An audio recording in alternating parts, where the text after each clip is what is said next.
the disputation itself is quite long and lengthy. If you're familiar with the genre of disputations during this time period, you're going to know that there's a lot of variety that you find. And disputations during the early modern period really harken back toward the earlier medieval schoolman method of doing theology. Whenever they would reach a topic that they need to handle in fuller depth, perhaps they're commenting the sentences or what have you, they have what's called a quadlibral disputation, a disputation about anything at all.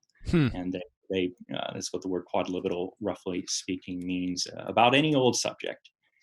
And so they sit down and they work really hard. So you would have someone like a Thomas Aquinas, his De Potentia, very large work, De Veritate. Both of those are disputations. In the early modern period, you see a smaller form. You have someone like a Franciscus Junius, who's using the disputation method, as a lot of the Reformed Orthodox and the scholastics during this time period did, as something of a method for testing theology students. So in this format, the disputations comprise shorter theses that are almost paragraph length, or even shorter, a few sentences or one sentence in Latin.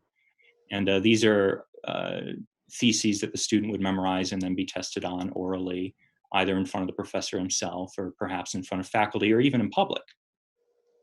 And then you have someone like a Voetius, who advances the disputation model to a much wider degree. You'll see he's doing a lot of historical spade work here. It's not really pure theology in any sort of the term. He's mixing in philosophy, and it's really just a place. It's almost a common place for him to argue or think about an issue. And so here, for someone like Voetius, it becomes something like a short tract or treatise.